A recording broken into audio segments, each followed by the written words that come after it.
সুপ্রিয় শিক্ষার্থী বৃন্দ, আসসালামু আলাইকুম ওয়া রাহমাতুল্লাহ। তোমরা আশা করি সকলে ভালো আছো। আজকে যুক্তিবিদ্যার ক্লাসে আবারও তোমাদেরকে সকলকে স্বাগত জানাচ্ছি।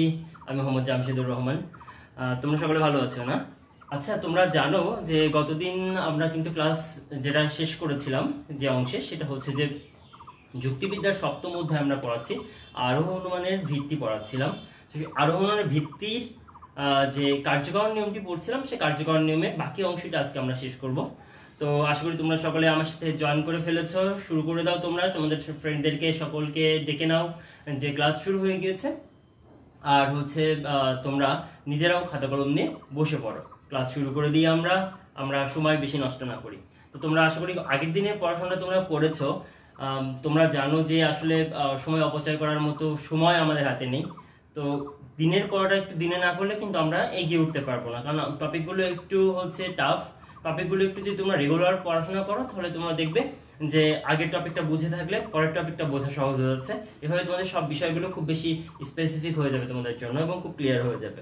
ঠিক আছে, তো আমরা পড়াশোনা শুরু করে দিই স্টুডেন্টস। এবং দেখো, আজকে আমরা যে কার্যকারণ নিয়ে আমরা গতদিন যে কথা বলেছি, সেই কার্যকারণের নিয়ে আমরা যে কথাগুলো বলেছি, তারপরে আজকে আমরা আসবো বহু কারণবাদ নিয়ে। আমরা গতদিন কারণের কথা বলেছি, শর্তের কথা বলেছি। আচ্ছা, তোমরা একটু ফার্স্টে আমাকে বলে দাও গতদিনের পড়া কেমন মনে আছে, আমি একটু তোমাদের কাছে দেখতে চাই। আচ্ছা বলো তো, যে এই যে কারণ আর শর্তের কথা বলেছিলাম, তাই না? আচ্ছা, আমি যদি বলি যে কারণের একটি বৈশিষ্ট্য কথা বলি, শর্তের একটি বৈশিষ্ট্য কথা বলি, যে সদর্থক নঅর্থক উভয়, সদর্থক ও নঅর্থক উভয়। তো এই বৈশিষ্ট্যটি আসলে কার জন্য প্রযোজ্য বলো তো? কারণের জন্য প্রযোজ্য না শর্তের জন্য প্রযোজ্য? আমাকে একটু আনসার করে দাও যে কারণ কি সদর্থক ও নঅর্থক উভয় হতে পারে? অর্থাৎ কারণের মধ্যে কি সদর্থক নঅর্থক উভয় আছে, নাকি শর্তের মধ্যে সদর্থক নঅর্থক উভয় আছে? বলো, আমাকে আনসারটা করে দিবে। হয় লিখবে কারণ অথবা লিখবে শর্ত। দেখি তোমরা কেমন মনে রেখেছো বা একটু রিভিশন দিয়েছো। আমি একটু ট্রাই করতে যাচ্ছি তোমাদেরকে। হ্যাঁ, তোমরা কেমন মনে রেখেছো? কারণ ও শর্তের যে সম্পর্কের কথা আমরা বলেছিলাম, তাই না? আর একটি বলেছিলাম, দেখো, যে আমরা বলেছিলাম যে শর্ত, আবশ্যিক শর্ত আর পর্যাপ্ত শর্তের কথা বলেছিলাম, তাই না? তো বলো তো, পর্যাপ্ত শর্ত এটিকে কারণ হিসেবে উল্লেখ করেছেন, পর্যাপ্ত শর্তকে কারণ হিসেবে উল্লেখ করেছেন কে? এই নামটি লিখে দাও, যে পর্যাপ্ত শর্তকে কোনো কাজের কারণ বলেছেন কোন যুক্তিবিদ। এই দুইটি আনসার তোমরা আমাকে ফার্স্টে করে দিবে, তাহলে আমি বুঝতে পারবো যে আমার স্টুডেন্টরা ক্লাস ভালো করে করছে এবং হচ্ছে মনে রাখতে পারছে। একটু দ্রুত আনসারটা করে দাও, এবং সব নতুন কেউ থাকলে কে কোথা থেকে এসছো সেটা আমাকে জানিয়ে দাও। ওকে, থ্যাংক ইউ। আচ্ছা, তন্নি দত্ত আনসার দেখি প্রথম থেকে কে কে আজকে আছো। প্রধান, ওয়ালাইকুম আসসালাম। ইয়াসমিন রুমি, ওয়ালাইকুম আসসালাম সকলকে। আমি আপনাকে রিকোয়েস্ট, আচ্ছা প্রধান, আমি সরি, আমি দেখি নাই তোমার রিকোয়েস্ট, আমি ইনশাআল্লাহ অ্যাকসেপ্ট করবো আজকে। ঠিক আছে, স্বাধীন, ওয়ালাইকুম আসসালাম সকলে। কারণ আনসার করেছো, তাই না? কারণের বৈশিষ্ট্য, ভেরি গুড। আমার স্টুডেন্টরা যে মনোযোগের সাথে আনসার পড়েছে এবং ক্লাস করেছে, এটা তার ফলাফল আর কি। তোমরা আনসারটা সঠিক লিখেছো। পিনাক দেবনাথ কারণ লিখেছে, সকলেই কারণটা লিখেছে, ওটা সবাই বুঝতে পেরেছে। তন্নি দত্ত সকলেই। আবার পরের কোশ্চেন আনসার পিনাক দেবনাথ করে ফেলেছে, জেএস মিল বলেছে, ভেরি গুড, থ্যাংক ইউ। মানে I am very much delighted. Okay, তোমরা যে সঠিক আনসারটা করতে পেরেছো। কারণ হিসেবে পর্যাপ্ত শর্তের কথা বলেছেন আসলে জন স্টুয়ার্ট মিল। লাবণী মন্ডল সঠিক আনসার করেছে। লাবণী মন্ডল, আগে কি আমার ক্লাস করেছো তুমি? আজকে কি ফার্স্ট ক্লাস কিনা? ওকে, সকলকে আমি স্বাগত জানাচ্ছি আজকের নতুন ক্লাসে। ওকে, তাহলে আমরা আগের ক্লাসটা যদি মনে রাখি, আজকে আমরা বেশ কয়েকটি নতুন টপিক নিয়ে কথা বলবো। আজকে আমরা যে টপিকগুলো কার্যকারণ নিয়ে কথা বলবো, কার্যকরণের অংশের মধ্যে, সেটি হচ্ছে বহু কারণবাদ নিয়ে কথা বলবো। বহু কারণবাদ সমন্বয় নিয়ে কথা বলবো, সমন্বয়, এবং কার্য সংমিশ্রণ নিয়ে কথা বলবো, কার্য সংমিশ্রণ। দেখো, এই বিষয়গুলি কিন্তু সবগুলি কার্যকরণ যে নিয়ম, অর্থাৎ যে আকারগত ভিত্তি হিসেবে আমরা কার্যকরণ নিয়ম পেয়েছি, তার মধ্যকারই অংশ। আমরা গত দিন যেটা করেছি, কার্যকরণ সম্পর্ক সম্বন্ধে জেনেছি, কারণ সম্বন্ধে জেনেছি, কারণ কাকে বলে, কারণগুলি কি দ্বারা গঠিত, শর্ত দ্বারা গঠিত, শর্তের বৈশিষ্ট্য দেখেছি, আবশ্যিক শর্ত, পর্যাপ্ত শর্ত দেখেছি, এরপর এই সবগুলো নিয়ে আমরা কারণ ও শর্তের মধ্যকার সম্পর্ক নিয়ে আলোচনা করেছি। আজকে আমরা এর আগে যে কার্যকারণবাদ দিয়ে কথা বলছিলাম, সেখানে আমরা বলছিলাম প্রত্যেকটি কাজের একটি মাত্র কারণ থাকে, অর্থাৎ একটি মাত্র কারণ থেকে একটি মাত্র কাজই উৎপন্ন হয়। কিন্তু আজকে আমরা দেখো যে টপিকটি কথা বলছি সেটা হচ্ছে বহু কারণবাদ। এখানে কিন্তু বহু কারণের কথা বলা হচ্ছে। আবার এখানে বলা হচ্ছে বহু কারণবাদ সমন্বয়, অর্থাৎ কারণবাদ সমন্বয়ের কথা বলা হচ্ছে। আবার এখানে কাজের সংমিশ্রণের কথা বলা হচ্ছে। আমরা এতক্ষণ কারণের সমন্বয়ের কথা বলছি, আবার আমরা বলছি কাজের সমন্বয়, দ্যাট মিনস কার্য সংমিশ্রণ। তাহলে এই কয়টি বিষয় আমরা যদি ক্লিয়ার হতে পারি, তাহলে আমাদের কার্যকারণ তত্ত্বটি ক্লিয়ার হয়ে যাবে, অর্থাৎ আমাদের আকারগত ভিত্তিটা শেষ হয়ে যাবে। একটি পার্ট তোমরা এখান থেকে একটি সেট কোশ্চেন পাবে ইনশাআল্লাহ। তাহলে দেখো, ফার্স্ট আমরা বহু কারণবাদ নিয়ে কথা বলবো। আচ্ছা, তোমরা কি কখনো এমন দেখেছো মানে একটা বিষয় যে নানা কারণে হতে পারে, নানা কারণে একটি বিষয় ঘটতে পারে, তাই না? আমরা জানি, যেমন মনে করো যে সাপোজ আমরা যদি মৃত্যুর কথা বলি, তোমরা দেখো এই মৃত্যুটি কতভাবে ঘটছে মানুষের, না? মানুষ অ্যাক্সিডেন্ট করে মারা যাচ্ছে, মানুষ রোগে মারা যাচ্ছে, মানুষ বয়স হয়ে মারা যাচ্ছে, রোগের মধ্যে আবার অনেক রকম রোগে মারা যাচ্ছে। আমরা দেখতে পাচ্ছি যে একই ঘটনা মৃত্যু নানান কারণে ঘটছে। ফলাফলটা যদিও এক, তার কারণগুলি ভিন্ন ভিন্ন। তাহলে আমরা বলতে পারি যে মৃত্যুর বহু কারণ রয়েছে, নানাভাবে মৃত্যু আসতে পারে। এটা হলো রোগ, এটা হলো দুর্ঘটনা, আবার কিংবা হতে পারে সেটা মনে করো যে অন্য একটা কিছু বিষপান, কিংবা মনে করো যে কোনো food poisoning, whatever it is, অনেক কিছু হতে পারে মৃত্যুর কারণ। তাহলে বহু কারণবাদ আসলে এই সমস্যাটার দিকে সৃষ্টি হয়েছে। আমি এই পরের টপিক দুইটি মুছে দিচ্ছি। দেখো, এই যে কার্যকারণবাদে যে একটি কারণের কথা বলা হচ্ছে, তাহলে এখানেও তো আবার বহু কারণের কথা আসছে। তাহলে আসলে সমস্যাটা কোথায়? তো এক্ষেত্রে জন স্টুয়ার্ট মিল যে কথাটি বলছেন সেটি হচ্ছে যে তিনি বলছেন একই কাজ যে সবসময় একই কারণ দ্বারা সংঘটিত হবে এমনটি নয়। মিল বলছেন একই কাজ যে সবসময় একই কারণ দ্বারা সংঘটিত হবে এমনটি নয়। এক্ষেত্রে তুমি বলবা যে স্যার তাহলে তো আগে কথাটা উল্টো হয়ে গেল। এক্ষেত্রে বেনের কথাটি যদি তোমরা শোনো, মিল বলেছে, এখন বেনের কথাটা যদি তোমরা শোনো, যুক্তিবিদ বেন যে কথাটি বলছেন সেটা খুবই সুন্দর তোমাদের জন্য বোঝার সুবিধার জন্য। দেখো, তিনি বলছেন যে কার্যকারণ সম্পর্কের যে মূল কথা সেটি হচ্ছে একই কারণ দ্বারা, তার মতে তার যে কথা সেটি হচ্ছে পয়েন্ট আউট করেছেন তিনি, একই কারণ দ্বারা একই কাজ, একই কাজ। এই কথাটি গুরুত্বপূর্ণ। কার্যকারণ সম্পর্কে থেকে আমরা মেনে নিচ্ছি, ঠিক আছে, যে একই কারণ দ্বারা, দ্যাট মিনস একটি শ্রেষ্ঠ পরিবেশে বা একটি পরিবেশে সব পরিস্থিতি একই রকম থাকলে একই কারণ দ্বারা একই কাজ উৎপন্ন হবে, ঠিক আছে। কিন্তু এর বিপরীতটি নয়। বিপরীত করলে আমরা কি পাবো? যে একই কাজ সবসময় একই কারণ দ্বারা উৎপন্ন হয়, অর্থাৎ এর বিপরীতটি নয়। অর্থাৎ দেখো যে একই কারণ দ্বারা একই কাজ উৎপন্ন হয়, সবসময় একই কারণ দ্বারা একই কাজ উৎপন্ন হয়, কিন্তু সবসময় একই কাজ যে সবসময় একই কারণ দ্বারা উৎপন্ন হবে, একই কারণ দ্বারা নয়। তোমরা এই দুটো লাইন লিখো খাতায়, তাহলে তোমরা বুঝতে পারবে। দেখো, বলতে যাচ্ছি যে যেমন একই কারণ দ্বারা একই কাজ হয়। যেমন আমি গতদিন আগুনের কথা বলেছিলাম যে কি, যে তুমি দিয়াশালাইয়ের একটি কাঠি জ্বালাইলা, তোমার হচ্ছে যে অক্সিজেনের অ্যাভেলেবিলিটি আছে, অক্সিজেন আছে, তারপরে তুমি মনে করো যে তোমার তেল রয়েছে, তেলের উপরে সলতে রয়েছে, ল্যাম্প ধরাবে, তুমি বাতি ধরাবে, তুমি ধরালে সেটা তোমার ওই পরিবেশে ওই কাজটি যদি তুমি করো, দিয়াশালে আগুন তুমি যদি ধরায় দাও একটি মনে করো খড়ের গাদায় কিংবা বিচালির গাদায় কিংবা মনে করো একটা কাপড়ে, শুকনো কাপড়ে, তাহলে সে আগুন ধরে যাবে। ওই কাজটি দ্বারা ওই কারণ দ্বারা সবসময় একই কাজ ঘটবে, আগুন ধরবে, একই কাজ ঘটবে। কিন্তু এই আগুন ধরার কাজটি যে সবসময় ওই একই কারণ দ্বারাই ঘটবে তা তো নয়, তাই না? যে আমি আবার বলছি তোমাদেরকে, প্লিজ বি নোটেড। দেখো যে আমি বলছি যে এখানে মনে করো যে দিয়াশালাইয়ের কাঠি লিখলাম, দিয়াশালাই, তারপরে মনে করো যে একটি ল্যাম্প লিখলাম, ল্যাম্প, বাতি লিখলাম, কি দেওয়া আছে? তেল আছে, তেল কি মনে করো যে সাপোজ কেরোসিন আছে, আর তুমি মনে করো যে দিয়াশালাইটা ধরিয়েছো, ধরিয়েলে কি হচ্ছে, এটা এই পরিবেশে কি হচ্ছে, অবশ্যই এখান থেকে কি আসবে? আগুন আসবে, এখানে অক্সিজেনও আছে, দিয়ে আগুন আসবে। কি আসবে ফলাফল? অবশ্যই এই একই কারণ দ্বারা সবসময় একই কাজ, আগুন ঘটবে। বাট এই আগুন কাজটি যে সবসময়, আগুনকে যদি আমি এদিকে রাখি, যে আগুন কাজটি যে সবসময় শুধু এই কারণ দ্বারাই ঘটবে তা তো নয়।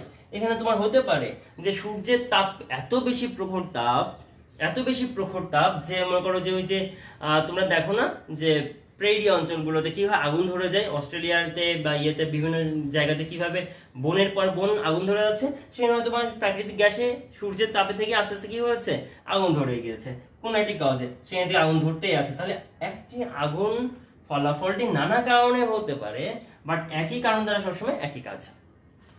কথাটি একটু ঠান্ডা মাথায় বুঝলে খুব সহজ, আর না বুঝলে খুব পেঁচানো। ঠিক আছে, তো তোমরা আশা করি বুঝতে পেরেছ।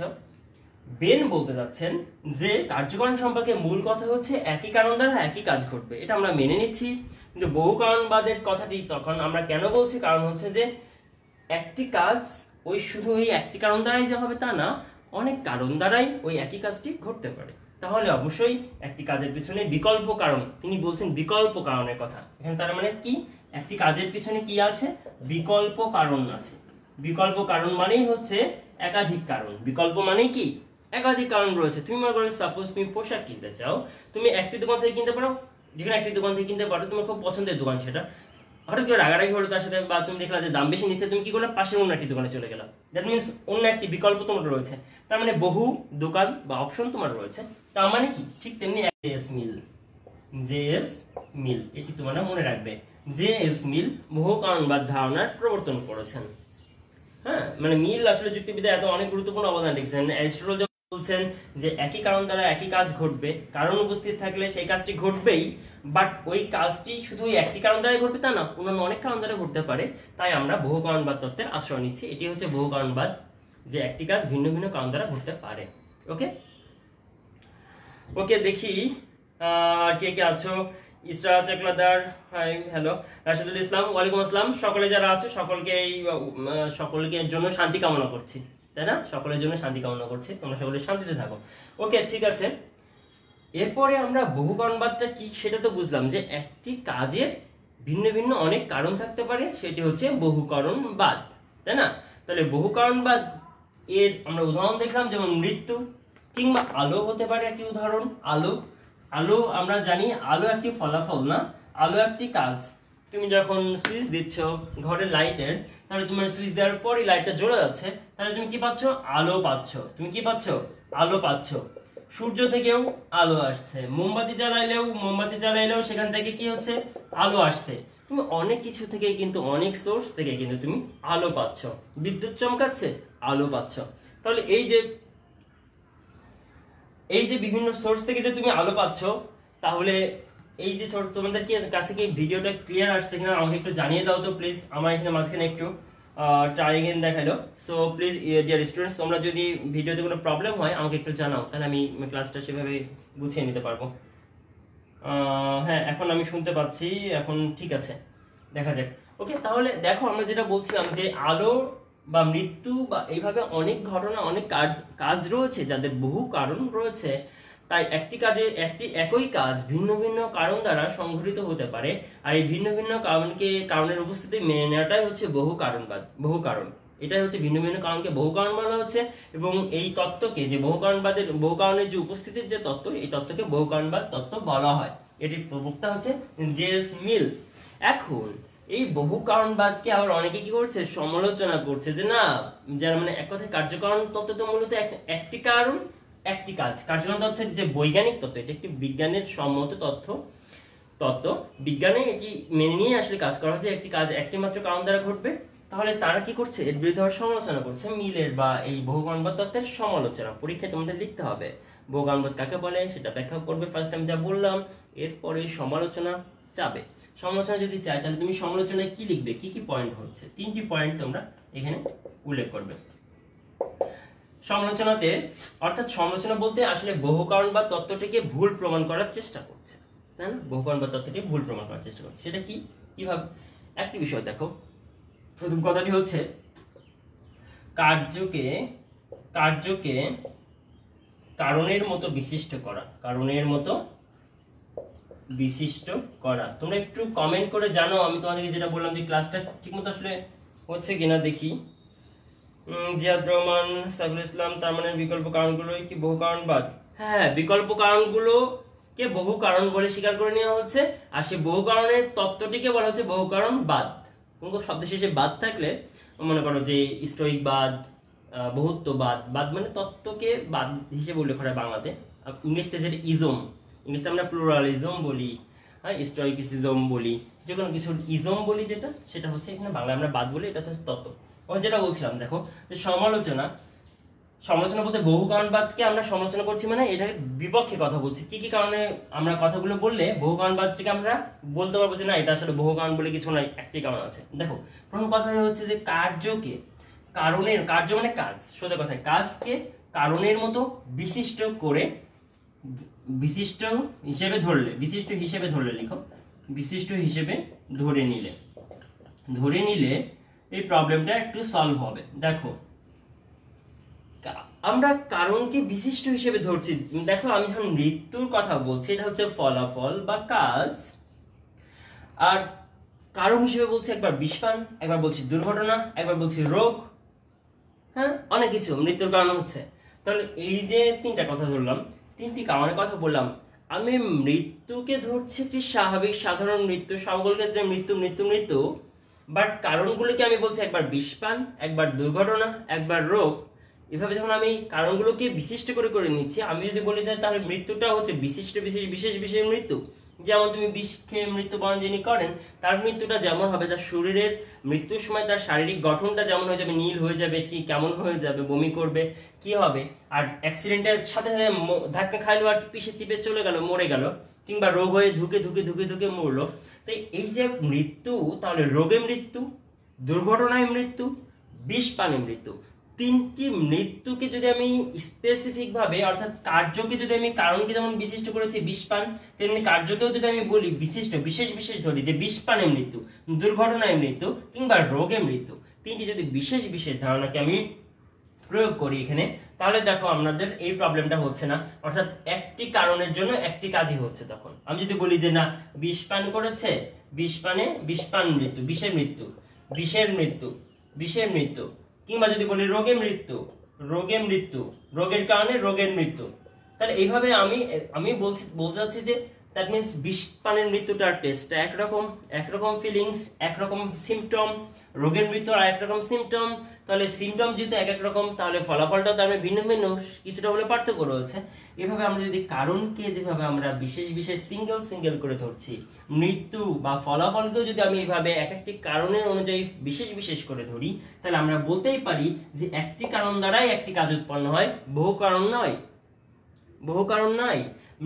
বিষের মৃত্যুটি বিষপান দ্বারাই ঘটছে, রোগের মৃত্যুটি রোগ দ্বারাই ঘটছে। এইভাবে তারা বলতে যাচ্ছে যে কারণকে যেভাবে আমরা বিশিষ্ট হিসেবে ধরে নিই, তেমনি কার্যকেও যদি আমি কারণের মতো বিশিষ্ট করে ধরে নিই, তাহলে বহু কারণবাদের দরকার পড়ে না ব্যাখ্যা করার জন্য কোনো ঘটনা। ঠিক আছে, ওকে, দেখি এ পর্যন্ত আমি তোমাদেরকে দেখি কমেন্টে কে কি জানিয়েছ। এই পর্যন্ত প্রথম পয়েন্টটি তোমরা বুঝতে পেরেছো আশা করি যে স্টুডেন্টস। ওকে, তাহলে এখন দেখো আমি এটা মুছে দিচ্ছি। আমি এই পর্যন্ত আসলে প্রথম পয়েন্টে তোমরা বুঝতে পেরেছো। পরের যে পয়েন্টটি তারা বলছে ঠিক এই কথাটির উল্টো কথাটি বলছে। দ্বিতীয় পয়েন্টটি বলছে যে আচ্ছা ঠিক আছে, আমি মনে করো কারণকে যেমন বিশেষ করে ধরেছিলাম, কার্যকে তাহলে বিশেষ করে তুমি ধরতে চাচ্ছ না। সাপোজ না আমি মৃত্যুকে কমন ধরবো, তাহলে ওনারা বলছেন এখন যে আচ্ছা ঠিক আছে, তুমি যদি মৃত্যুকে সাধারণভাবে মৃত্যু হিসেবে ধরে নিতে চাও, সাধারণ করতে চাও, তাহলে কারণগুলোকেও তুমি সাধারণ করে ফেলো। মৃত্যুকে তুমি বলছো বিষপানে মৃত্যু, দুর্ঘটনায় মৃত্যু, রোগে মৃত্যু, সবগুলো একই মৃত্যু, সার্বিকীকরণ করছো যে সকলের মৃত্যু হয়েছে।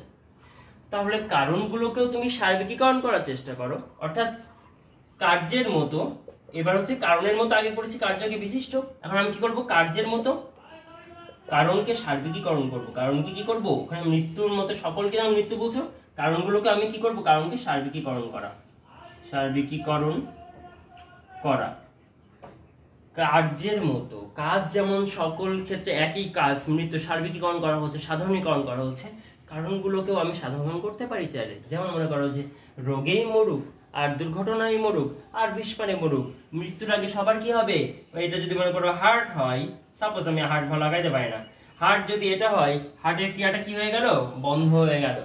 হার্টের ক্রিয়াটা কি হবে? সবারই মনে করো আগুনে পড়ে মরছে, whatever it is the cause, মনে করো যে কজটা যাই হোক না কেন, তো মনে করো যে সেই কজটি কি করছে, আসলে মানুষটি ঠিক মৃত্যু যেটা আমরা অবস্থা বলছি, সে মৃত্যুর পূর্বে তার হার্টের ক্রিয়াটি কি হচ্ছে? বন্ধ হয়ে যাচ্ছে।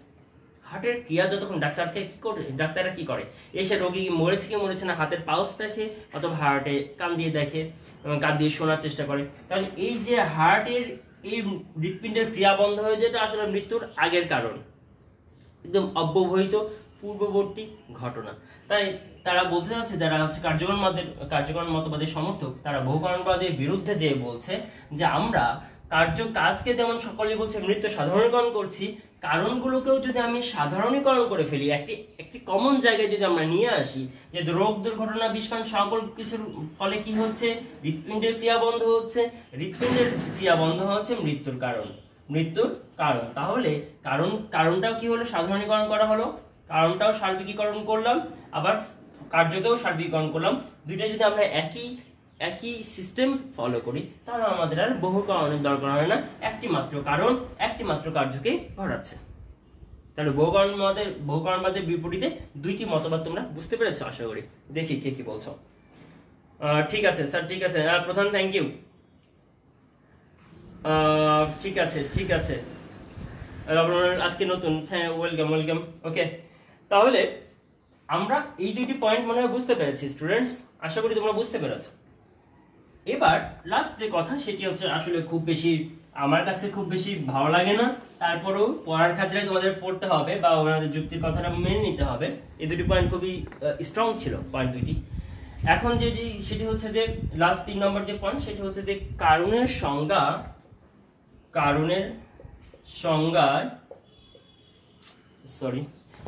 সংজ্ঞাটি যেটা আমরা যে পড়েছি, সেই সংজ্ঞাটি মূলত কি করে? এটিকে ভ্রান্ত প্রমাণিত করে। কারণের সংজ্ঞায় বহুকারণবাদকে ভ্রান্ত প্রমাণ করে।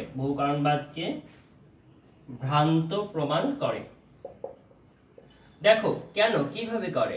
ওনারা বলতে যাচ্ছেন যে কারণের সংজ্ঞাতে আমরা পড়েছি যে কারণ হচ্ছে অব্যবহিত পূর্ববর্তী অপরিবর্তনীয় ঘটনা। তোমরা এই কথাটি যদি খেয়াল রাখো, অপরিবর্তনীয় শব্দটিকে আমরা এখানে নোট করতে যাচ্ছি, অপরিবর্তনীয়। ওকে, অপরিবর্তনীয় শব্দটি, কারণটি কেমন হবে? অপরিবর্তনীয়।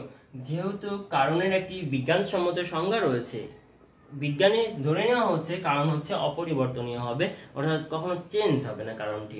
তাহলে ওরা বলতে যাচ্ছে যে কারণ যদি চেঞ্জ না হয়, তাহলে ফলাফলে বহুকারণবাদ মেনে নিতে হলে তোমার তো কারণ চেঞ্জ হয়ে যাচ্ছে, একটি কাজের বিভিন্ন সময় বিভিন্ন কারণ হচ্ছে, তাহলে কেন আমি মেনে নিব যে হচ্ছে যে বহুকারণবাদ রয়েছে? কারণের সংজ্ঞাতেই তো বলছে যে কারণ হতে হবে অপরিবর্তনীয়, কারণ হতে হবে অব্যবহিত পূর্ববর্তী এবং শর্তহীন।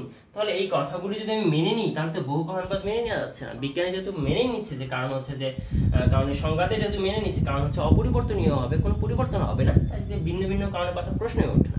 হয়তোবা তাহলে প্রবলেমটা কোথায়? প্রবলেমটা হয়তোবা তারা বলতে চাচ্ছে আমাদের অজ্ঞতা। আমরা হয়তোবা জানছি না কেন আগুনটা আসলে ফাইনালি ধরছে। আগুনের হয়তো স্পেসিফিক তার আগের একটি কারণ আছে যেটা এখন আমরা আবিষ্কার করতে পারিনি। আমাদের কাছে স্বাভাবিক দৃষ্টিতে মনে হচ্ছে যে এটি ভিন্নভাবে ঘটছে আগুন, ওইটা ভিন্নভাবে আগুন ঘটছে, কিন্তু আসলে সবগুলো কারণ একটি হতে পারে, সেটা আমাদের জানার অজ্ঞতার কারণে আমরা জানছি না। ওনারা বলতে চাচ্ছে কারণ হচ্ছে অপরিবর্তনীয় হবে, তাই বহুকারণবাদকে আমরা মেনে নিতে পারি না। ফার্স্টের দুইটি কজ তোমরা দেখেছো, লাস্টের কজটাও দেখলে। ফার্স্টের দুটি কজ আমি আবার রিপিট করছি। এক হচ্ছে কাজকে কারণের মতো বিশিষ্ট করা, অর্থাৎ কারণ যেমন একবার বলছি বিষপান, একবার দুর্ঘটনা, কাজকেও বলবো দুর্ঘটনায় মৃত্যু, বিষপানে মৃত্যু, তাহলে কাজটি হবে বিশেষ কাজ। এ হলো একটি কাজের জন্য একটি কারণ। আর একটি হচ্ছে যে কাজকে যেমন আমি একটি কাজ হিসেবে উল্লেখ করে সাধারণীকরণ করছি, মৃত্যু সবসময় একই, শুধু মৃত্যু, তাহলে আমার কারণগুলোকেও একটা জায়গায় নিয়ে যেতে হবে, কমন জায়গায়, সেটি হচ্ছে না হৃৎপিণ্ডের ক্রিয়া বন্ধ হওয়া সাপোজ। তাহলে একই কারণের জন্য একই কাজ সৃষ্টি হবে। এভাবে আমরা দেখি কোনো বহু কারণে আসলে একটি কারণে একটি কাজের সৃষ্টি হয়, তাই বহুকারণবাদ হচ্ছে মিথ্যা। এটা প্রমাণ সমালোচনাটা জাস্ট বলছি তোমাদেরকে। এখন আমরা বহুকারণবাদ টপিকটি আশা করি বুঝতে পেরেছি। বহুকারণবাদ কাকে বলে, কি এর প্রবর্তক হচ্ছে জে.এস. মিল, এরপরে হচ্ছে এর বিরুদ্ধে সমালোচনা করেছেন আবার যুক্তিবিদেরা, সমালোচনাটা আমরা বুঝলাম। এরপরে আসছে বহুকারণবাদ সমন্বয়। ওকে, এ পর্যন্ত কি অবস্থা দেখি তোমাদের, এই কি অবস্থা দেখি। ওকে, জুবাইর শেখ কিচ্ছু বুঝি নাই। জুবাইর শেখ কেন বুঝো নাই তুমি? কি বুঝো নাই? কিচ্ছু বুঝো নাই বলতে কি বুঝো নাই তুমি? তুমি কি আমার যুক্তিবিদ্যার স্টুডেন্ট কিনা? এবং তুমি কি এর আগে আমার ক্লাস করেছো কিনা? তুমি কি বুঝো না আমাকে স্পেসিফিক ভাবে বলো প্লিজ, যে এই টপিকটা, এই কথাটি বুঝো নাই, তাহলে আমি তোমাকে হেল্প করতে চেষ্টা করতে পারি। ওকে ওকে, দেখো তাহলে কার্যকারণ, আমি ধরে নিচ্ছি তুমি আমার স্টুডেন্ট, আর যদি সিনিয়র কেউ হয়ে থাকেন তাহলে অবশ্যই আমার নামটা পরিচয়টি দিবেন প্লিজ। তাহলে দেখো স্টুডেন্টসরা, কার্যকারণ মতবাদে আমরা বহুকারণবাদ পড়েছি, এখন আমরা পড়বো বহুকারণবাদ সমন্বয়। বহুকারণবাদ সমন্বয়। ওকে, কারো কোনো প্রবলেম যদি থাকে তাহলে স্পেসিফিক টপিক বলতে হবে, যে এই শব্দটি বা এই কথাটি বা এই পয়েন্টে বুঝতে পারে নাই। ওকে, দেখো বহুকারণবাদ পড়েছি, বহুকারণবাদ সমন্বয় কথাটা একটা নতুন শব্দ আছে, সমন্বয়। সমন্বয়, আমি একটা ছবি আঁকাই, একটা পিকচার আঁকাই, এক্স ওয়াই জেড, এটা বইও আছে, তোমরা এটা খুব সহজ বোঝার জন্য পি, আমি সবসময় এক্স ওয়াই জেড এর জন্য পি হচ্ছে, সাপোজ একটি ঘটনা হচ্ছে P, product, P for product, মনে করো কোনো একটি ফলাফল হচ্ছে প্রোডাক্ট, বা ইফেক্ট, কোনো একটি ইফেক্ট হচ্ছে। ফলাফলটা, কাজটা এক্স এর কারণেও হতে পারে, ওয়াই এর কারণেও হতে পারে, জেড এর কারণেও হতে পারে, যে কোনো একটা, এক্স অথবা ওয়াই অথবা জেড, যে কোনো একটা দ্বারা হতে পারে। এটা হচ্ছে বহুকারণবাদ। এটা কি? বহুকারণবাদ। ওকে, আর মনে করো যে আমি বললাম এই এক্স ওয়াই আর জেড মিলিতভাবে মনে করো প্রোডাক্ট তৈরি করছে, তাহলে এটা হবে বহুকারণবাদ সমন্বয়। এটা হবে কি? সমন্বয়। বুঝতে পেরেছ? দুটি উদাহরণ আগে বুঝে নাও, তারপর আমি সংজ্ঞাতে যাব। ওকে, দেখি কি ওকে, দেখো তাহলে আমরা দুটি বিষয় দেখলাম। এর আগে আমরা যে বহুকারণবাদের কথাটি বললাম স্টুডেন্টরা, দেখো সেই বহুকারণবাদে বলা হচ্ছিল এটা যদি হয় একটি কাজ বা প্রোডাক্ট বা ফলাফল বা ইফেক্ট, তার জন্য বহু কারণ থাকতে পারে। এক্স এর কারণে প্রোডাক্ট হতে পারে, ওয়াই এর কারণে হতে পারে, জেড এর কারণে হতে পারে, সিঙ্গেলি মানে এককভাবে হতে পারে।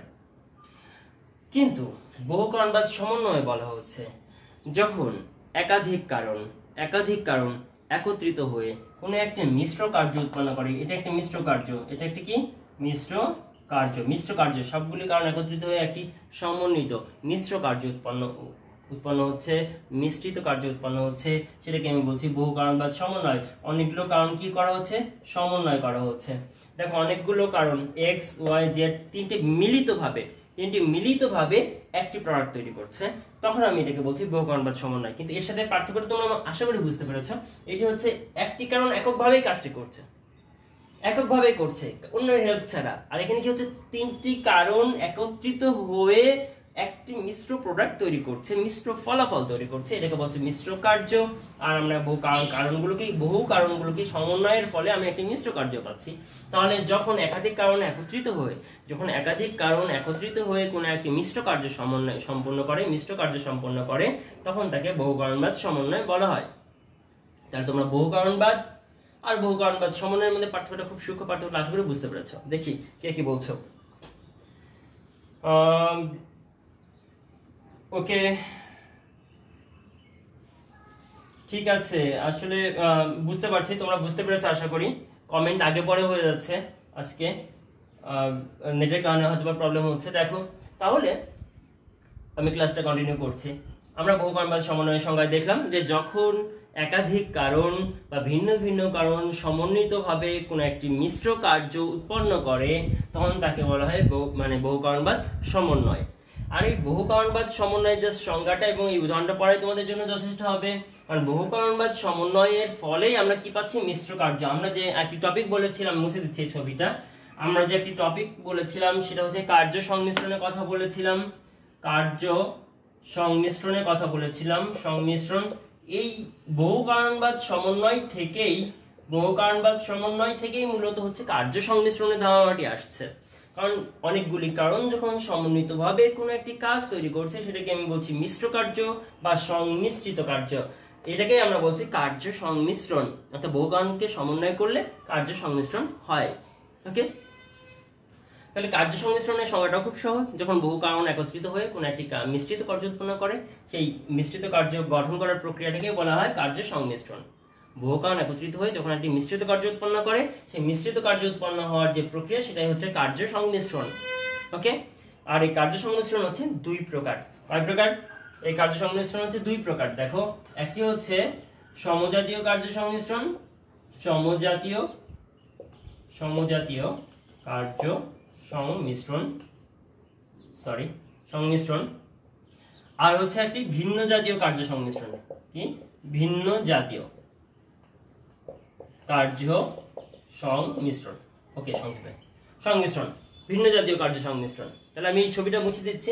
আশা করি এই পর্যন্ত তোমরা এই ছবিটা বুঝতে পেরেছো। পরীক্ষায় কিভাবে আসতে পারে দেখো, পরীক্ষায় কিন্তু উদ্দীপকের এই ধরনের আমি যে XYZ দিয়ে দুইটি যে ছবি আঁকাইলাম, চিত্রকল্প, তোমাদের পরীক্ষা সরাসরি উদ্দীপকের চিত্রকল্প দিয়ে দিতে পারে।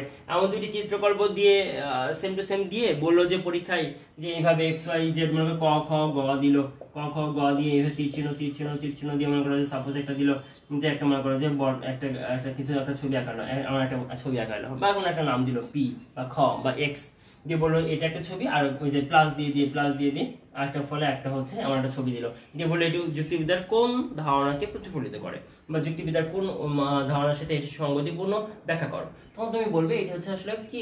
তুমি বুঝতেই পারছো, বহু কারণবাদে কথা বলা হচ্ছে এবং পরের চিত্রতে বহু কারণবাদ সমন্বয়ের কথা বলা হচ্ছে, যেখান থেকে আমরা কার্য সংমিশ্রণের ধারণা পাই, তাই না?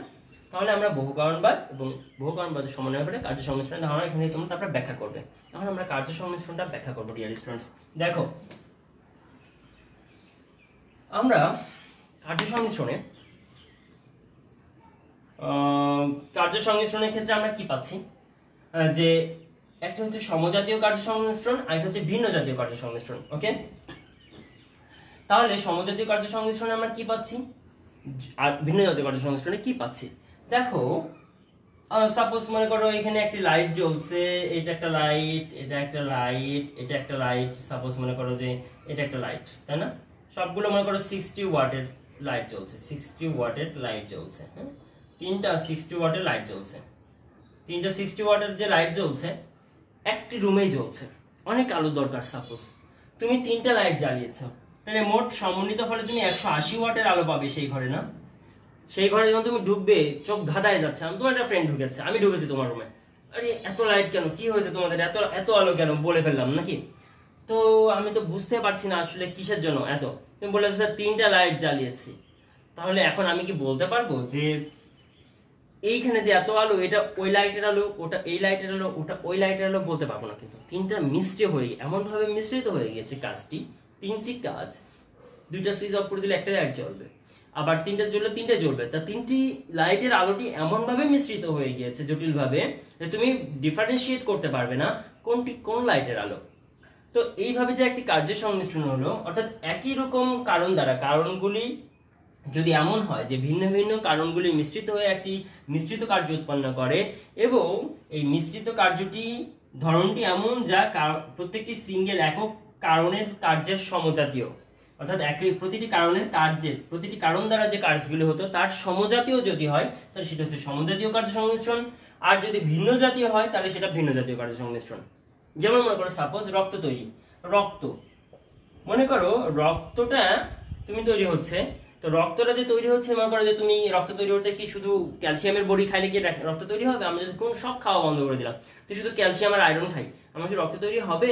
হবে না, তাই না? তাহলে রক্ত তৈরির জন্য কিন্তু অনেকগুলি ব্যাপার আছে, অনেক কিছু। তোমার সাপোজ আমি একটা উদাহরণ বলি, পানি লাগছে, না? পানি লাগছে, প্রোটিন লাগছে, তাই না? তোমার ক্যালসিয়াম লাগছে, আয়রন লাগছে, অনেক কিছু লাগছে, তোমার আয়রন লাগছে। এইভাবে তুমি অনেকগুলো উপাদান খাদ্য খাচ্ছ, তার থেকে পুষ্টিগুলো যে তোমার ফাইনালি কি হচ্ছে, রক্ত তৈরি হচ্ছে। তাহলে এই যে অনেকগুলো উপাদান দিয়ে যে মোট মিলায় রক্ত তৈরি হলো, তাহলে এই যে রক্তটি একটি মিশ্রিত কার্য, কি বলো? তোমরা মেনে নিচ্ছ তো রক্তটা কি মিশ্রিত কার্য? এবং দেখো এই আয়রনের সাথে, ক্যালসিয়ামের সাথে, প্রোটিনের সাথে, পানির সাথে আমি সবগুলো প্লাস চিহ্ন দিয়ে দিলাম, কারণ আরো অনেক উপাদান আছে, dot dot dot dot dot dot dot, আমি এত কিছু জানি না। ব্যাপারটা হচ্ছে যে এত উপাদান, অনেকগুলি উপাদান মিশ্রিত হয়ে একটি মিশ্রিত কার্য উৎপন্ন করলো, কিন্তু তুমি যদি একটি বোতলে অনেকদিন একটা পানি আর প্রোটিন মিশায় রেখে দাও, কিংবা শুধু পানি রেখে দাও, শুধু প্রোটিন রেখে দাও, শুধু ক্যালসিয়াম রেখে দাও, সেখান থেকে কি রক্ত হবে বলো তো? হ্যাঁ কি না বলো, লিখে দাও, বলো।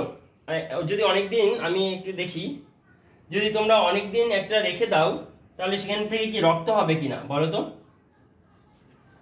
সেখান থেকে রক্ত হবে? কোনোদিন রক্ত হবে না। আমি তোমাদের কমেন্ট দেখতে পাচ্ছি না, সরি, আমার আসলে এখানে এই ফোনে প্রবলেম করছে।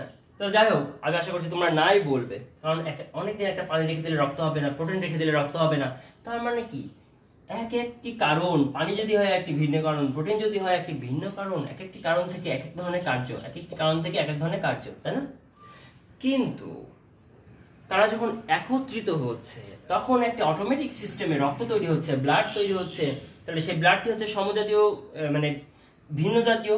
পানি দ্বারা যে একটি কার্য হওয়ার কথা, প্রোটিন দ্বারা যে একটি কার্য হওয়ার কথা, তার থেকে কি ভিন্ন জাতীয় একটি ফলাফল হচ্ছে, কিন্তু সেগুলো হচ্ছে কি মিশ্রিত ভাবে হচ্ছে। তাই মিশ্রিত হলে হচ্ছে বলে আমি বলছি এটা দুটি কার্য সংমিশ্রণ, কিন্তু রক্ত তৈরি হওয়াটাকে বলছি ভিন্ন জাতীয় কার্য সংমিশ্রণ, কারণ তার কারণের যে ফলাফল কার্য হওয়ার কথা তার থেকে ভিন্ন জাতীয়। কিন্তু এই আলো তৈরি হওয়ার ব্যাপারটাকে আমি বলছি সমজাতীয়, কারণ এই একটি কারণ হচ্ছে একটি লাইটের আলো, আরেকটি কারণ হচ্ছে আরেকটি লাইটের আলো, আরেকটি কারণ, তিনটি যে ভিন্ন ভিন্ন কারণ, তিনটি কারণে আসলে তাদের যে কার্য এবং ফাইনাল যে মিশ্রিত কার্য সেটা একই রকমের সমজাতীয়, তাই সমজাতীয় কার্য সংমিশ্রণ। আর এটি যেহেতু ভিন্ন জাতীয় ফলাফল আসছে তাই ভিন্ন জাতীয় কার্য সংমিশ্রণ। ক্লিয়ার? একটা হচ্ছে সমজাতীয় কার্য সংমিশ্রণ, অর্থাৎ ভিন্ন। আমি সংজ্ঞা বলছি আবার তোমাদেরকে, তোমরা একটু উদাহরণটা বুঝে নাও, দেখি কি অবস্থা। সাইডটা দেখা যাচ্ছে না, সাইডটা দেখা যাচ্ছে না, না একটু পর্দাটা সরিয়ে দিলে কি দেখতে পারবে কিনা? আচ্ছা, এখন এখন ক্লিয়ার আছে? এখন মনে হয় ক্লিয়ার হওয়ার কথা, পর্দা দিয়েছিলাম, আলোর রিফ্লেক্ট করছিল। আচ্ছা দেখি আর কি, তাহলে স্যার বহু কারণ সমন্বয় কার্য সংমিশ্রণের পার্থক্য কি? সাইফুল ইসলাম, বহু কারণ সমন্বয় আর কার্য সংমিশ্রণের পার্থক্যটা হচ্ছে বহু কারণ সমন্বয়ে কি করা হচ্ছে, কারণের কথা উল্লেখ করা হচ্ছে। বহু কারণ সমন্বয়ে কারণগুলিকে সমন্বয় করার কথা বলা হচ্ছে। এটা যদি হয় কারণগুলির সমন্বয় করা হচ্ছে, আর কার্য সংমিশ্রণে কার্যের সংমিশ্রণের কথা বলা হচ্ছে। এখন কার্য যে সংমিশ্রিত হচ্ছে এটি কোন ভিত্তিতে হচ্ছে, সেই ভিত্তিতে আমরা কার্য সংমিশ্রণকে দুটি ওয়েতে ভাগ করছি। বুঝতে পেরেছো? সাপোজ তুমি মনে করো একটি পণ্য পাচ্ছ, তোমার কাছে একটা সাপোজ একটা মনে করো রেডি প্রোডাক্ট পাচ্ছ। তো রেডি প্রোডাক্টটা একটা হচ্ছে খুলনা থেকে আসছে, আর একটা মনে করো যে চিটাগাং থেকে আসছে। চিটাগাং গুলোকে আলাদা করছো আর খুলনা গুলোকে আলাদা করছো। বুঝতে পেরেছো? তাহলে কার্য সংমিশ্রণ হচ্ছে কাজের ধরনটা, আর বহু কারণের সমন্বয়ে কারণের সমন্বয়ের কথা বলা হচ্ছে। এটা হচ্ছে পার্থক্য। তাই আমরা এ পর্যন্ত বুঝতে পেরেছি কিনা স্টুডেন্টরা? একটু প্লিজ। নুসরাত জাহান আড়াই এনে কার্য সংমিশ্রণ বহু কারণবাদ পার্থক্য কিভাবে করব? রুমি, পার্থক্য কিভাবে করবে? সরাসরি তোমাদের বহু কারণবাদ এবং কার্য সংমিশ্রণের পার্থক্য চাবে না, তোমরা জাস্ট বুঝে নাও যে বহু কারণবাদটা হচ্ছে কারণের সমন্বয় আর কার্য সংমিশ্রণটা হচ্ছে কাজের সমন্বয়, কাজের মিশ্রণ। অনেকগুলি কারণ মিশ্রিত হয়ে যখন কোনো একটি মিশ্রিত কার্য করছে তখন সেটা কার্য সংমিশ্রণ হচ্ছে, আর কারণটা যে সমন্বয় এটাকে বলা হচ্ছে বহু কারণবাদ। আসলে দুইটি টার্মিনোলজি তোমাদেরকে বুঝতে হবে বিষয়, যে এটি একটা টার্মিনোলজি, একটা টার্ম ইউজ করা হচ্ছে। কারণগুলোকে সমন্বয়ের কারণে বলা হচ্ছে বহু কারণবাদ সমন্বয়, আর কার্যকে সংমিশ্রিত হচ্ছে বলে এটা বলছে কার্য সংমিশ্রণ। দুইটি জাস্ট টার্ম, আর কিছু না। এ নিয়ে হেডেক নিয়ে আর কিছু নাই, পেন নিয়ে আর কিছু নাই। বুঝতে পেরেছো? এটা থেকে সরাসরি পার্থক্য আসবে না, পার্থক্য আসার মতো কোনো টপিক না এটা। তোমরা বহু কারণবাদ সমন্বয় বলতে কি বুঝে সেটা বলবে, কার্য সংমিশ্রণ বলতে কি বুঝে সেটা বলবে, এবং কার্য সংমিশ্রণ দুই প্রকার, সমজাতীয় কার্য সংমিশ্রণ এবং ভিন্ন জাতীয় কার্য সংমিশ্রণ, এই দুই রকম প্রকার ক্ষেত্রে তোমরা বলবে। ওকে, তাহলে তোমরা কি বুঝতে পেরেছো? আশা করি। দেখি এখন কি অবস্থা তোমাদের এই পর্যন্ত। ইয়াসমিন বুঝেছো? Thank you. Saiful Islam thanks, বুঝে গেছি।